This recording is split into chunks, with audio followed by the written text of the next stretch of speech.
Ready when you are. Thank you. Welcome to the July 10th, 2025 Planning Board meeting, public hearing. We will, in the absence of the secretary, I will call the roll. Vice Chair Dennis Finnerty is here. Glorian Burke is absent. George Mutu. Present. Tom Neely. Present. Kate Fulham. David Glazer. Present. We have a quorum. Please join us for the Pledge of Allegiance.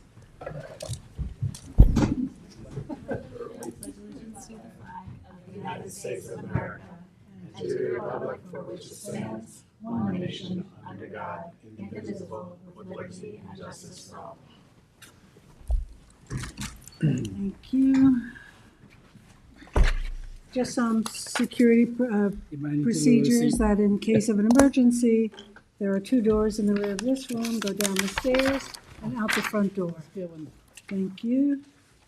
So we're going to hear 94 Dune Road Holding Corp. Do we have notice, counsel? Yes, there is proper notice. Thank you. And Tom, do you want to read it, please? Please take notice that in accordance with local law number 14 of 2022, a public hearing will be held by the Southampton Town Planning Board on Thursday, July 10th, 2025 at 6 p.m.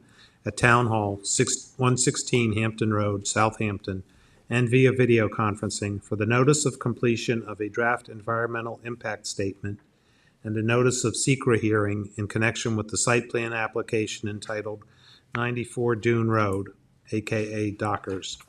The draft environmental impact statement, DEIS, secra, and site plan addresses the change in non-conforming use from restaurant/bar and marina to a 25 condominium unit development in the R80 zoning district located at 94 Dune Road, East Quogue, Suffolk County Tax Map Number 900-385-1-37.3.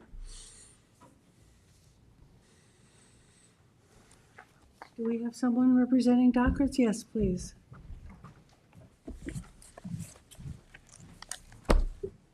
Good evening, Bailey Larkin with Bennett Reed, offices at 212. Could I get an agenda? Can't hear you. Is that mic on? Just press the little button. There you go. Okay. Sorry. Bailey Larkin with Bennett Reed, offices at 212 Windmill Lane in Southampton, on behalf of the applicant. As the notice read, this is an application that was filed with the Zoning Board of Appeals seeking approval to change one non-conforming use to another on property that's commonly known as Dockers. The Planning Board assumed lead agency for the secra review, and a pause deck was issued. In 2020, a final scope for the DEIS was adopted, and just recently in May, the board deemed the draft environmental impact statement complete with respect to scope and adequacy for public hearing. So we're here tonight just for public comment to move forward with this process. So, Kim Gennaro is here with PW Grosser this evening, and Larry Hoffman represented the property owner as well. Okay, thank you. We've seen the application, so let's move right on to the public. Gregory Kalitsky.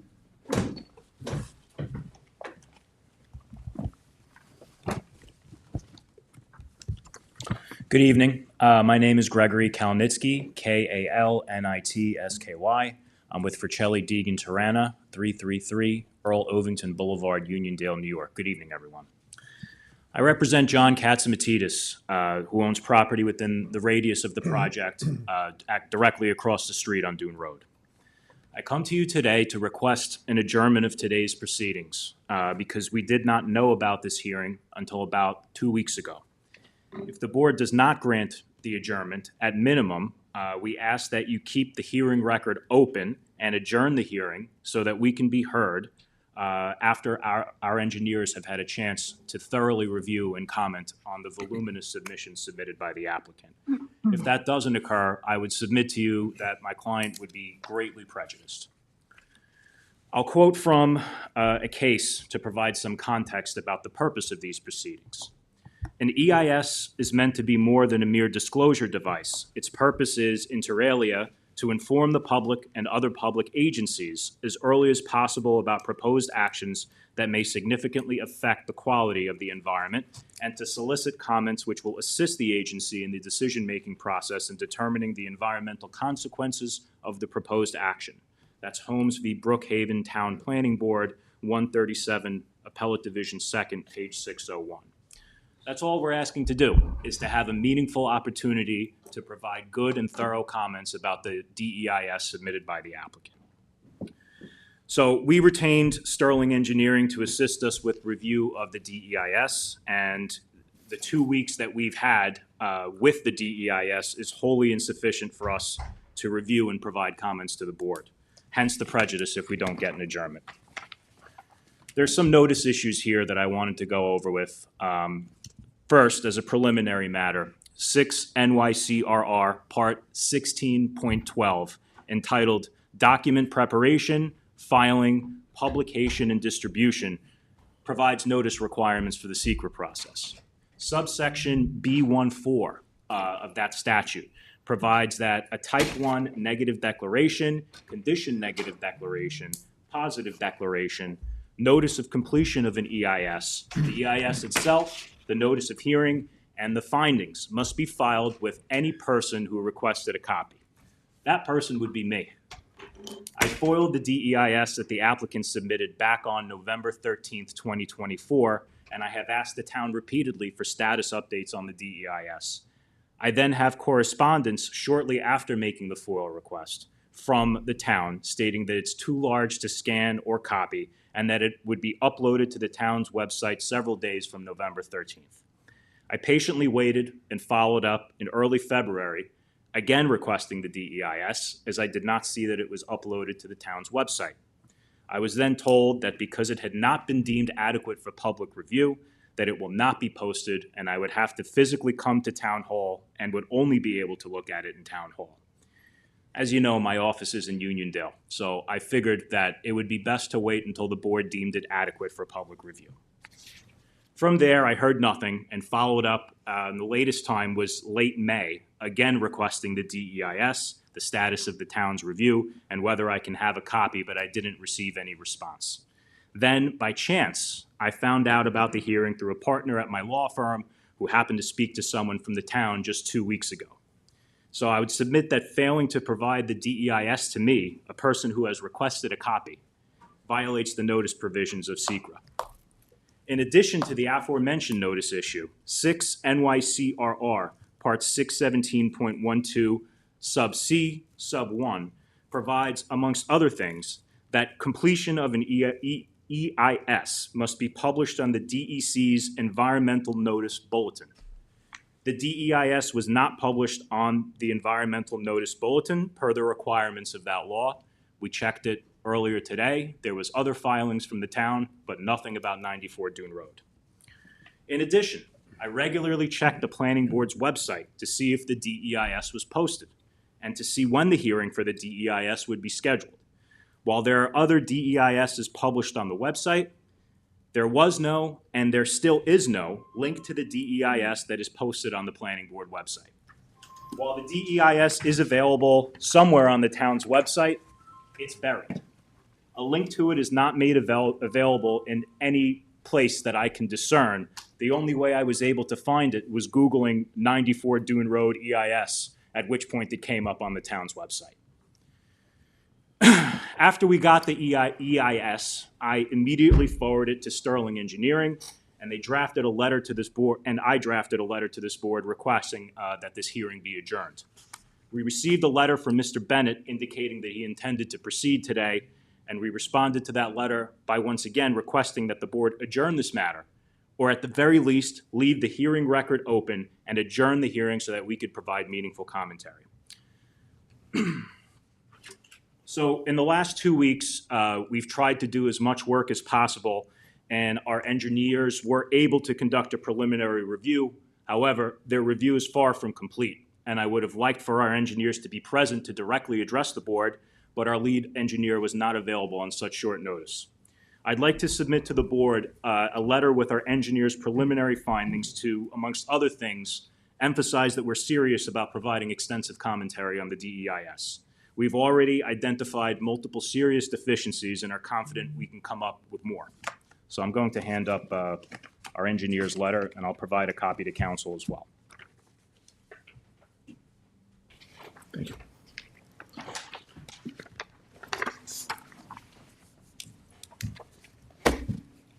All right, I'm just going to briefly go over the major points of that letter as it's being distributed. So first off, height. The height restriction of the R80 district, the site where this is located, is 32 feet. The zoning code defines building height as the vertical distance measured from elevation 0 feet NAVD 88, where a structure is located in flood zone AE, which is where the project site is. The elevation drawings in Appendix O are not drawn to scale, do not have floor elevations, or any dimensions for that matter to determine the top elevation or the height of the structures. The height of the structures may exceed the surrounding area, since the applicant's importing over 3,500 cubic yards of soil to build upon. The board should know with certainty what the height of the structures are. And based on the applicant's submission, this basic element appears to be missing. Use intensity. The DEIS avers that the proposed 25-unit multiple dwelling, where the zoning code would otherwise permit only 2 single-family homes, is less intense than the current non-conforming restaurant use. However, the foregoing does not consider the extensive land alteration and construction activity that is necessary for the project.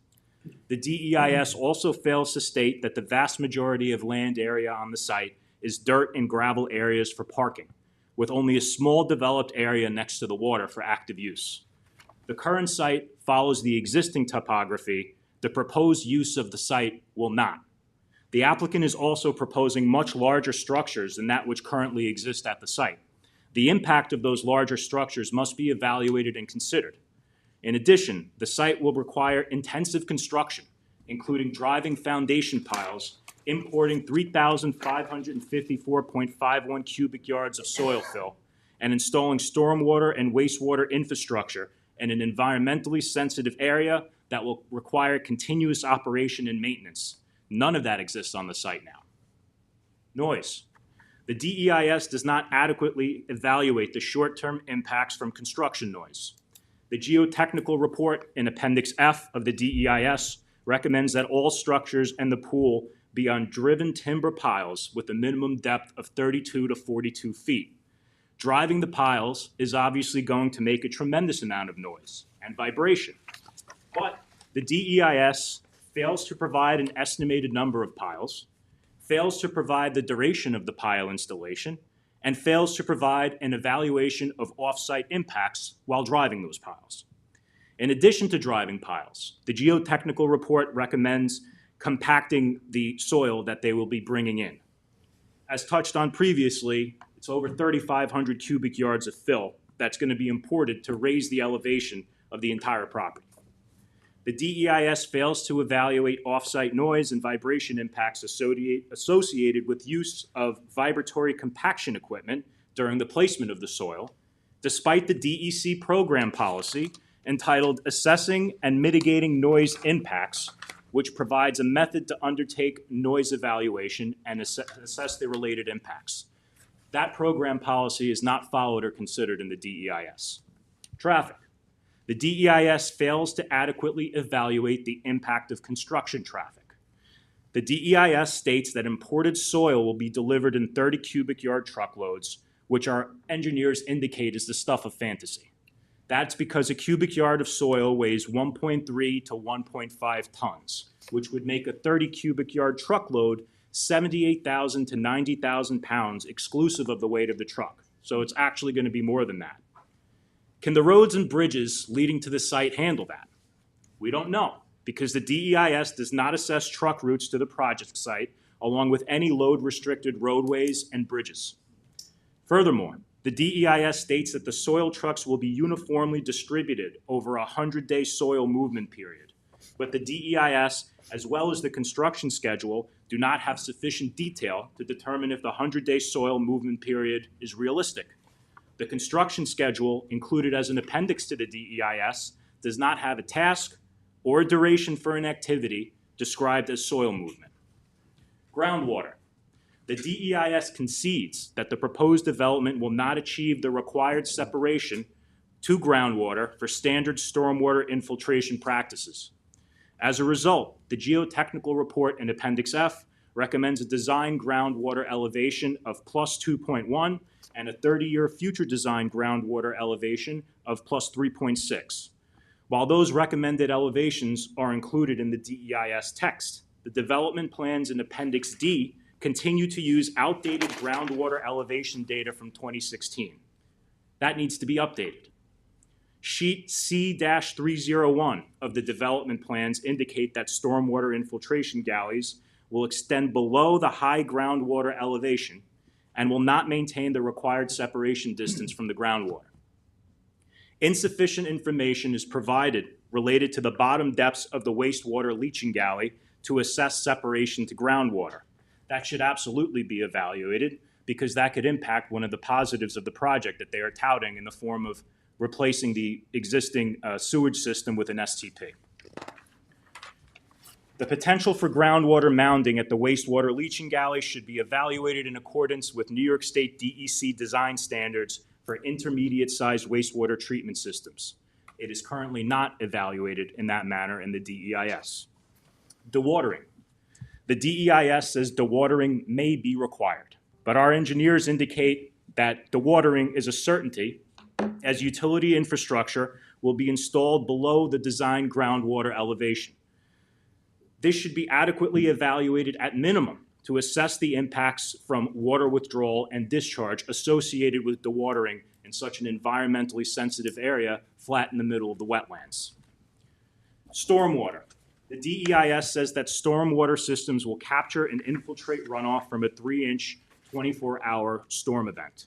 However, no infiltration tests have been performed to confirm the infiltration rate. The DEIS references outdated design standards and should be assessed for conformance to current standards that govern redevelopment activity, which are the 2024 New York State DEC Stormwater Management Design Manual and the SPDES General Permit for Stormwater Discharges from Construction Activities. The visual impact. The existing conditions of the restaurant use are low profile, extending only 1 story from the ground and set back all the way to the water. The property is in the middle of a scenic bypass, a protected area on the north side of Dune Road, where there is no development 1,000 feet to the east and no development 1,000 feet to the west. The proposed development will extend essentially 3 stories from the ground. There will be parking underneath the dwelling units and above that an additional 2 stories of building height. The new 3-story structures will absolutely impact the designated scenic byway that is Dune Road.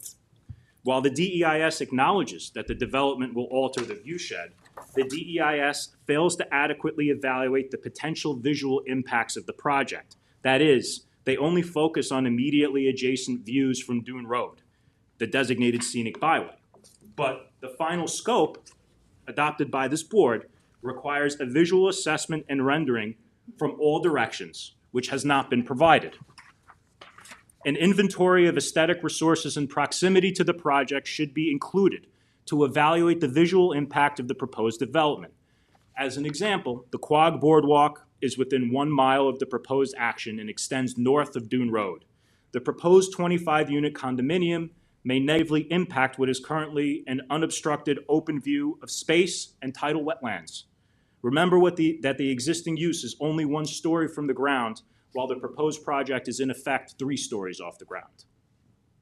There is no mitigation proposed anywhere in the DEIS relative to visual impacts. The applicant should follow New York State DEC program policy entitled Assessing and Mitigating Visual and Aesthetic Impacts for a method to undertake visual evaluations to assess potential impacts pursuant to SECRA. So that was just a brief summary of the work our engineers were able to complete in 2 weeks. We're here asking for an opportunity to review all of the applicant's materials and provide comments to the board so they can evaluate the project. This is an intensive redevelopment of a developed parcel, and it does not conform to the requirements of the R80 zone. It purports to place a 25-unit multiple dwelling in a zone which would otherwise only permit 2 single-family homes, and it purports to place that multiple dwelling in a zone where multiple dwellings are not permitted. It also purports to place that structure in a very environmentally sensitive area with all kinds of flora, fauna, and other beautiful things, smack in the middle of an otherwise breathtakingly beautiful scenic bypass. I humbly ask that at minimum you permit the record to remain open and adjourn this hearing so that our engineers can provide feedback on the voluminous materials the applicant has submitted to ensure that it's a complete document that thoroughly evaluates all items in the final scope pursuant to up-to-date standards with appropriate mitigation offered where required. As you have heard, the DEIS before this board does not do that at this time. So I want to thank you for your time and attention. We hope that you'll adjourn the hearing and leave the record open so that we can return 2 months from today, fully prepared to proceed with robust commentary on the DEIS and to assist in the board's review. Thank you so much. Thank you. Okay, Richard Sussman.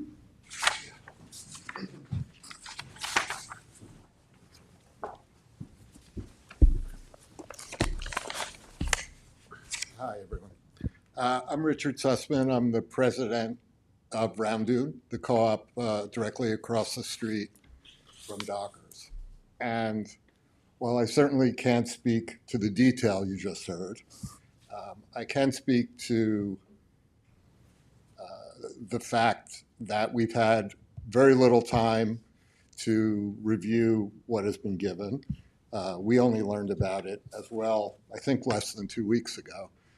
And, you know, we're in the process of interviewing professionals to help us evaluate it. And we really haven't had the opportunity to do that either. It came as kind of a surprise to us. We've been monitoring this situation for years. It's always been adjourned, it's always been adjourned, it's always been adjourned, and suddenly it's not. And, you know, 2 weeks is just not long enough to evaluate anything. We're directly across the street. We have 76 units, a number of people whose views and whatnot will be directly affected by it. So we have those concerns.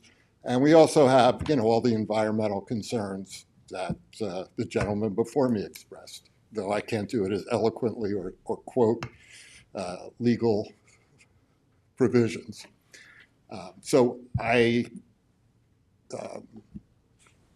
ask as well that the hearing be adjourned or kept open or whatever the proper term is, so we have adequate time to review and comment. Thank you. Thank you. And we do have a counsel who will say something now. Yes, Joan McGivern.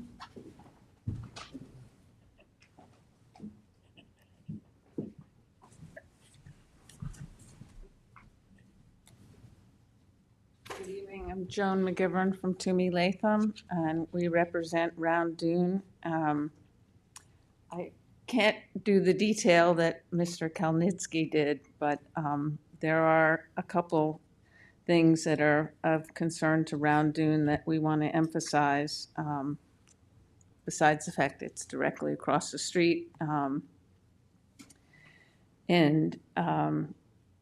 Preliminarily, there are two aspects of the proposed development of particular concern, which Mr. Kalnitsky touched on, which is the lack of detail on the elevations provided. We've actually requested that the applicant provide the board with a set of architectural and or engineering plans that clearly show comparative elevations. It's hard to comment on something when we can't compare what's going to be across the street and its impact. Second, the placement specifications and operational detail of the sewage treatment plant are necessary to evaluate its impact. We'd also like to hire an engineer to more thoroughly investigate the DEIS and comment on it and request an adjournment and join in Mr. Kalnitsky's request for an adjournment of 2 months. Thank you, Joan. And keep the record open. Thank you. Jen Hartnagel, sorry.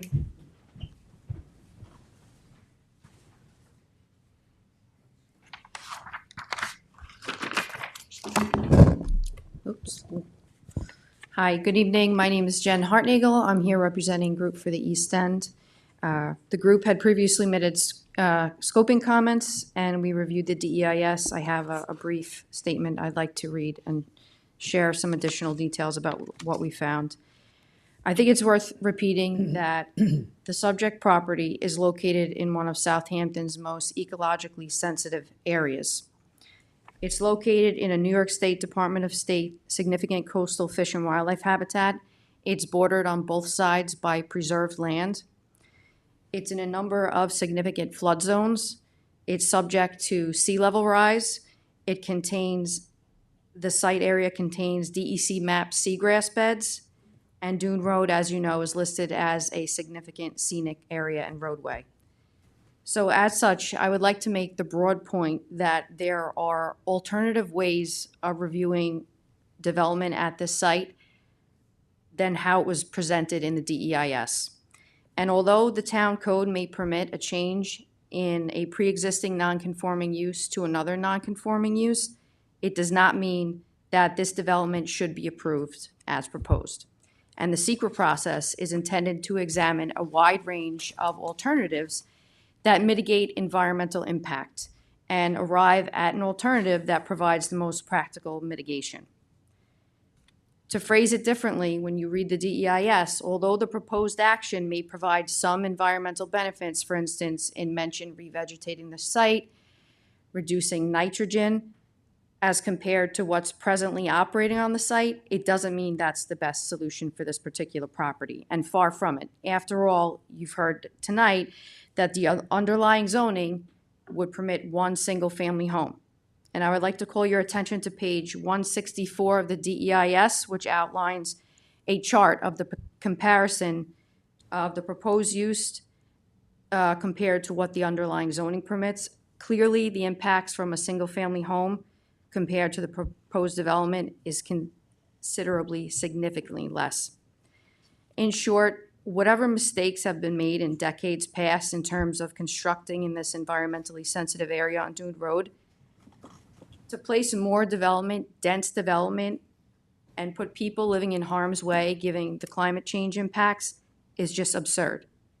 And we can and should do better. In our view, the DES did not appropriately detail the impacts of climate change, sea level rise, and including storm surge. It's concerning given the significant increase in density. For instance, and this was mentioned previously, on page 116, under the future storm level, sea level rise conditions, which are mid-range estimates, the drainage structures and the septic system, leaching galleries, will be in groundwater. They cannot meet the separation distance.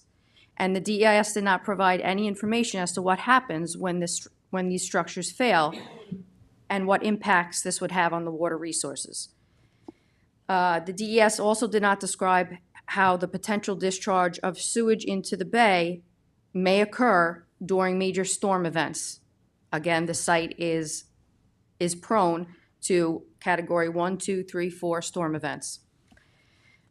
The DES also failed to consider multiple goals and objectives of different planning studies, and I'll mention one here, including the Suffolk County Planning Commission guidelines. It was updated in 2023, wherein it explicitly states that new development should be avoided in flood zones where this property exists. Again, this was touched on earlier. We picked it up as well. The DEIS did not discuss any details on any potential roadway repairs or mitigation that might be required as the result of the impacts of 238 truck trips to cart in the fill needed to mound up the site and over 100 truck trips with loads of debris during demolition. So the DES should outline those impacts and discuss possible performance bonds if you choose to move forward to ensure that roadways are repaired if damage is found. Just to wrap it up, we're going to submit a detailed comment letter, and I hope you do keep the record open, but the DEIS failed to accurately describe the full ramifications of the environmental impacts of the proposed development by comparing the proposed development to what exists on site rather than analyzing the intensification of use of this site by what's permitted in the underlying zoning.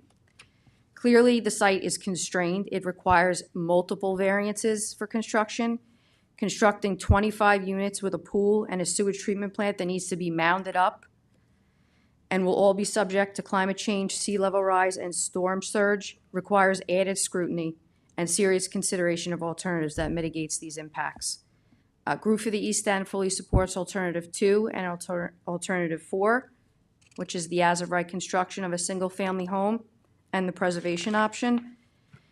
And we ask that the planning board please provide the appropriate consideration of these alternatives pursuant to SECRA. Again, we'll submit a comment letter with additional details. I appreciate the opportunity to comment tonight. Thank you. Thank you, Jen. Is there anyone else who'd like to speak? Peter, is there someone on Zoom? No one. No one on Zoom. Bailey, would you like to say something?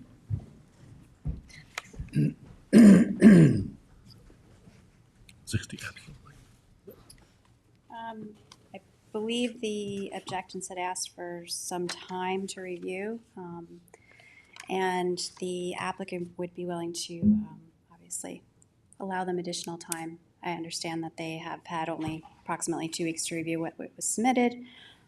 We would ask the board, if you're considering their adjournment, to kindly adjourn it to the second meeting in August, if possible, which would allow them, I believe, about 6 weeks' time to review the documentation that was submitted, the full 2 months that they've asked for, essentially. Okay, any comments from the board? Otherwise, we'll ask for a 60-day adjournment. 60 days or 2 months? 60 days. 2 months, yeah. Almost. So that's September. Yeah. So Be the motion first by, meeting in September. yeah. Do you have a date? Do you have a date? I think it's September. Kristen's got it. 10th, I want to say. 11th, September 11th. September 11. Mhm. Great. That's an interesting A date. motion to. Motion by Dennis to adjourn to, for September September 11th hearing date. Motion, second by Dennis, second by Kate, sorry. All in favor? Aye. Opposed, abstention, 6 in favor, 1 absent. Thank you.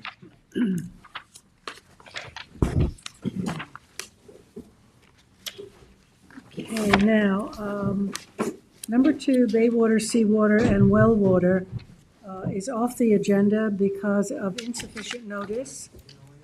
Thank you.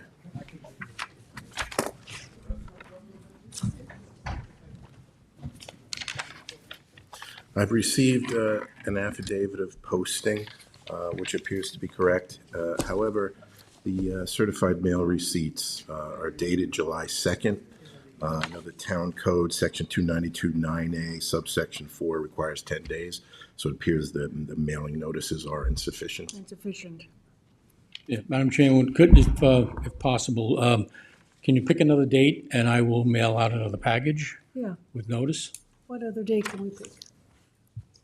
Kristen? Do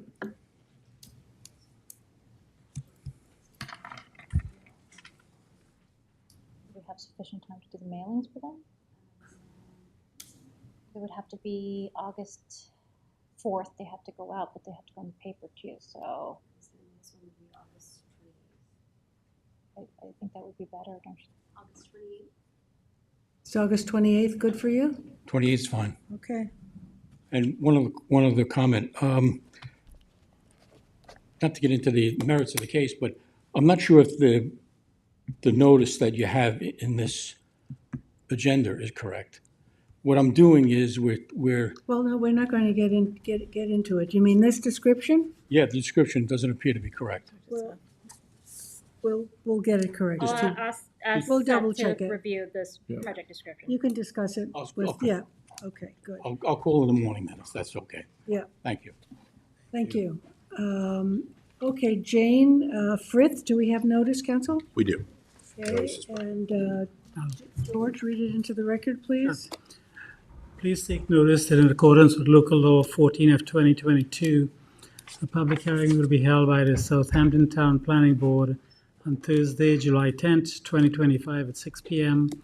at Town Hall, 116 Hampton Road, Southampton, and via video conferencing to consider the preliminary application entitled Jane Frith, The application proposes a 9-lot subdivision with an 11.159 acre open space parcel of a 23.275 acre property containing substantial wetlands and currently improved with multiple single-family dwellings and accessory structures situated in the CRAT zoning district, Aquifer Protection Overlay District, Archaeological Sensitive Area, and Agricultural Overlay District located at 1155 Bridgehampton, Sag Harbor Turnpike, Bridgehampton, Suffolk County Tax Map number 900-39-1-31.5.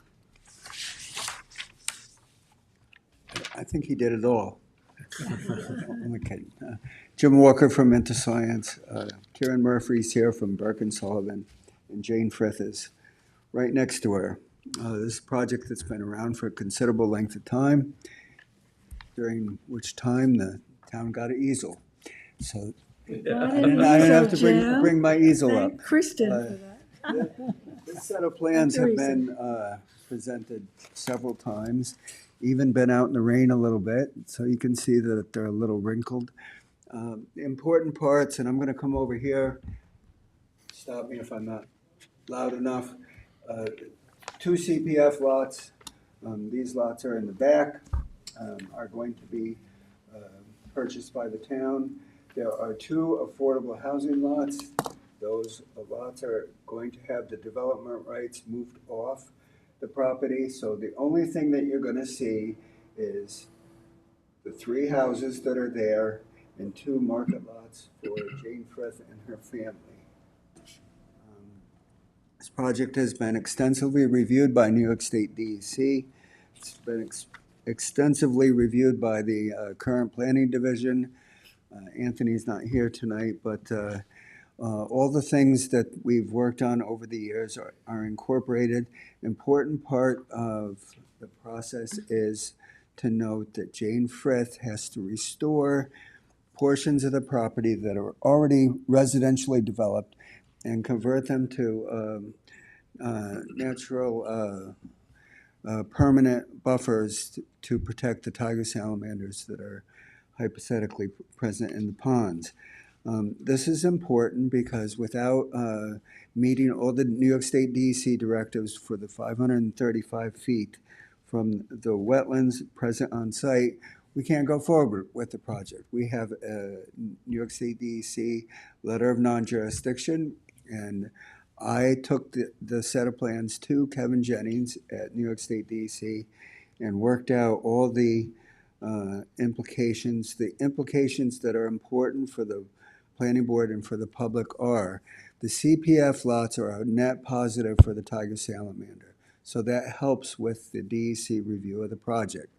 The second things that are important is all the natural resource buffers that are being proposed. The last one is kind of cute and quaint, but it is required on all these tiger salamander jobs, of which InterScience has done quite a few. We need to have a split rail fence to separate the residential use from the woods. That keeps people out of the area that's being recovered. The recovery that we expect is simply restoration mix. You plant it to grass seed that has switchgrass in it, and it reverts back to a natural environment without damaging or changing the soil characteristics, which are important because tiger salamander is a mole salamander. They live in the ground except when they emerge at the freshwater ponds. I think that's the bulk of the thought process that went into the subdivision. The subdivision was extensively reviewed when I was first asked to go to town meetings, including the affordable housing representatives, the CPF representatives, and current planning. All that was brought into that project. That's what you see. You have a formal subdivision in front of you. Again, that's what you're going to see. 2 more lots on Bridgehampton Sag Harbor Turnpike. And to the benefit of the affordable housing program, 2 development rights brought off the site to be part of the project that is being planned by the affordable housing officials. What is the status of the CPF purchase? Is there a contract or have they entered into contract yet? I think we have to complete, This process. We have to have we'll get the best price if we have a filed subdivision map. Yeah. Of course, right before, we have to go back now to the health department. So, right, we have preliminaries now, the next step is we have to go back to the health department. Right? That's in progress. Yeah, it's in progress. Mhm. And we, I would think at the final stage, we'll start talking to CPF because they'll have to get appraisals and, be closer to the end. It's a So very, there's nothing official from the town? Yeah, there's nothing official right now. Okay. but it's a very positive result from where it started. So, that's where we started 4 years ago. yeah, Dennis, that's I right. think. We've seen it Where we're many, ending many up times. is still preliminary. However, for what it's worth, the health department stuff is being handled by DeLandro Andrews. And I spoke to them at length. My son had an internship there 2 summers ago, and his immediate boss, John Letterman, told me exactly what was going on with the health department. The health department stuff includes some upgrades to the existing cottages, and the design work has to be done by an engineer. The survey that you have in front of you is done by a surveyor. So Jane Frith has had to pay these outside professionals considerable amounts of money. That's part of the reason why we went to CPF initially. That's part of the reason why the project evolved the way it did. It's the CPF money is to help Jane finish with the family planning for this property. The property has been in her family for many years. And the wetlands remain intact, which is great. Yeah, and there's nothing going on next to Skellinger's pheasant farm. So Thank you, Jim. our office got a phone call from Pat Bestrian Jr., involved with the pheasant farm up It's up here. there, yeah. Nothing's going on up there. It's going to be a permanent open space. The town will have, I believe it's 11.159 acres of open space, plus the 2 CPF lots. And the end result will be 2 lots on the highway. Good. I have Thomas Couch or Conk, or whatever it is. What is it? Find out. Crouch. Sorry, I'm Oh, left-handed. well. My name is my handwriting is not the best. It's Thomas Crouch. I'm an attorney for Wayne Scott Properties. I work at Wayland Filer in Amagansett. Wayne Scott Properties, which is the Skellinger property known as Spring Farm. I spoke with Ms. Murphy a couple days ago, and that's really why I'm here. Is I've met with Anthony Trezza of the planning department. I watched one of the recent work sessions, looked at the map. It's been pretty consistent that lots 8 and 9 have been, labeled for CPF purchase, but I don't understand how does this board ensure that if that's the understanding?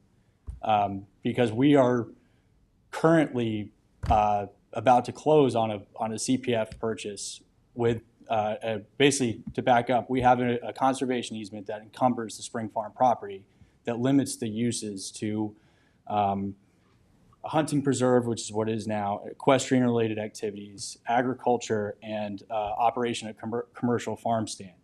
We're about to close on a deal to limit the uses to just the hunting preserve and agriculture to support the hunting. If those 2 lots are developed, the DEC regulations state that you can't have any firearm discharge within 500 feet of a residence. I put together a survey, or Walbridge surveyors put together a survey showing the setback, and that would take about 14 acres out of our hunting, make 14 acres unavailable for hunting.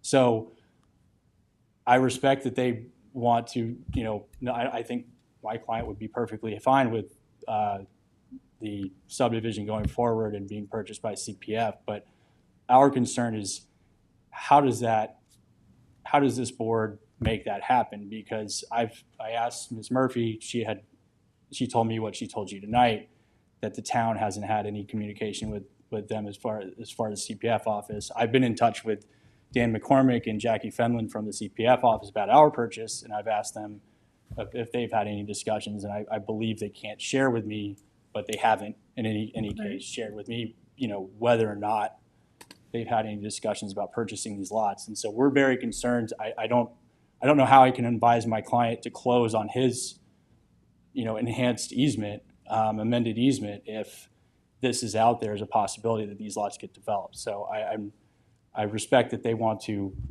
have these lots preserved, but I respectfully ask this board, how are you going to make that happen? Or how, when you've evaluated this project for, at least as far as I can tell, several months, with that being the understanding? Well, To it's answer not, your question, we can't. it's not our, it's Short not answer. in our purview to CPF. I mean, that's a whole separate operation, but this whole parcel was redeveloped with town planning with the thought and idea and planning for development in the area. That's why the development rights were bought, and that's why the CPF is, I would imagine, in process. So the whole thing is an integrated system, and as Jim just mentioned, Jim Walker, he's pretty confident that it will not impact you at all, that those CPF lots will be purchased. But we're not in control of that. Right, no, I understand. So, but, we've been reviewing this for more than a few months, several years, actually. And what it's developed into is really a win-win for the community, for the environment, and for affordable housing. It's a quandary. Just so you are aware, it is on the CPF priority list. You can see it's outlined up above in purple. All right, well, thank you Okay. for your time. Thank you. Peter, is there anyone wishing to speak? No one. Okay. What have we got? What form is it? We do 10 days. Yeah, 10 days. Yeah. Entertain a motion to close with a 10-day written comment period. Motion by Kate, second by Dennis. All in favor? Aye. Opposed, abstentions, 6 in favor, 1 absent. We are adjourned. Thank you. Thank you so much. Motion to Motion to adjourn. Motion by Dennis, second by Kate. All in favor, 6 in favor. We are adjourned.